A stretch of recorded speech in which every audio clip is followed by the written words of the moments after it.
I'm Kathy Cavins Tull, and I serve as your Vice Chancellor for Student Affairs. And I'm just here today to tell you that I miss you and that I want to give you a little bit of encouragement as we sort of muddle through this together. I think encouragement for our students, maybe three things I would say, is this group of students, or this generation of students, I think are the most technologically connected students of any generation, and so use that to their advantage for sure, and I think that they are. It's fun to see, I'm still old and use Facebook, but it's fun to see groups of people who maybe haven't gotten together for a while getting together via Zoom, and so find ways like that to stay connected. The other thing is that I think we have to figure out how to, maybe on a daily basis, figure out what we're gaining from this experience versus what we're losing from the experience. And I think about things like, how have we worked together to make this work for our students? But for students, like, how are they finding new ways to communicate with their classmates and their teachers? What are they learning from this? And I think in time they're going to say, that thing that happened in your life, that event that was so dramatic in your upbringing, like the Depression was for our grandparents, that how did it change you?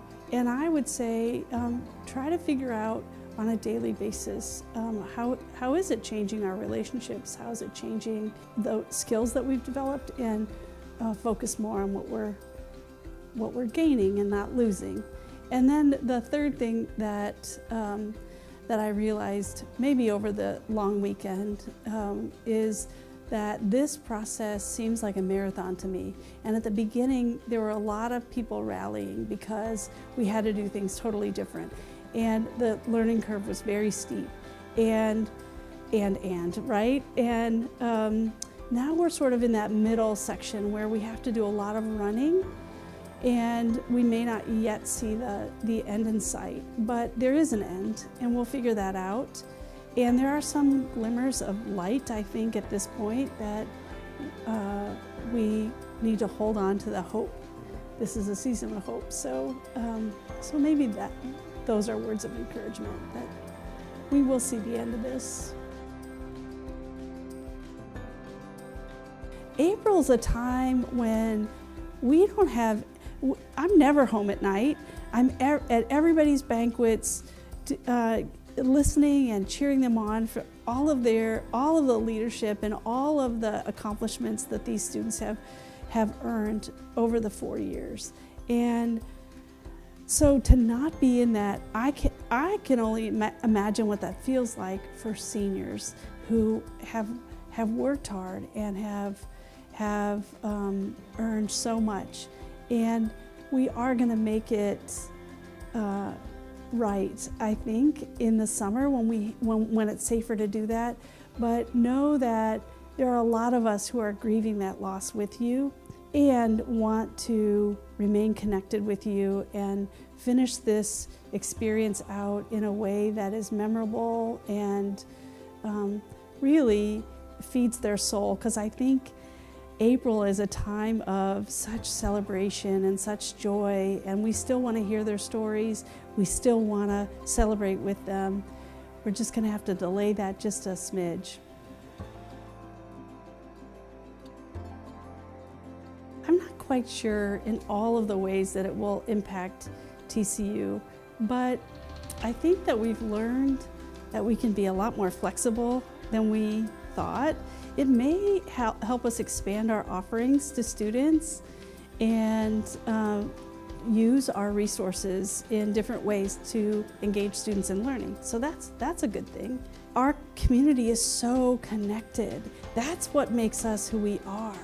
And so I hope in some ways this doesn't change that, but it makes us connected in different and new ways and helps us maybe expand our offerings or expand our creativity in how we deliver our courses to students, or parts of our courses, maybe not all of them.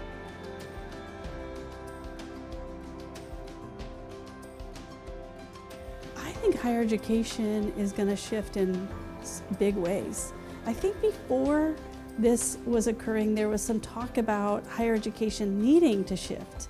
I think higher education in general will be able to pivot in a way that is reaching people who maybe haven't had access to higher education, reaching them in new ways. I also think that higher education in this time of crisis has figured out what the most important parts of higher education are.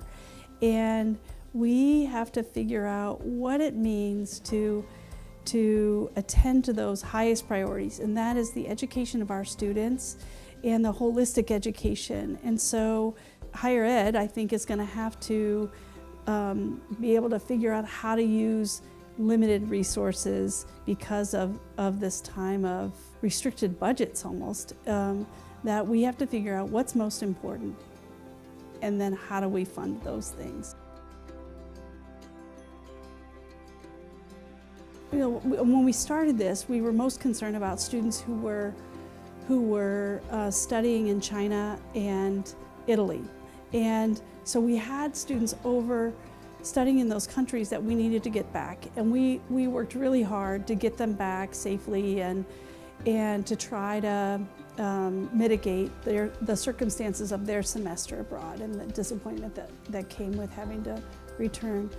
But then shortly after that, it started to really affect what was happening on our campus. And when you think about 10 or 11,000 students on our campus, and you think about students who are away on spring break, and the decision is made during spring break to move to an online presence, so the change in their plans, and but students who can't go home because their borders are closed, or students who don't have a home to go to, or the barrier of not having security in things like a home, food, attending to the needs of those students. So I think the leadership challenges have really come in very individual forms, and trying to read the needs of our students and then have a response that is within our resources. I think that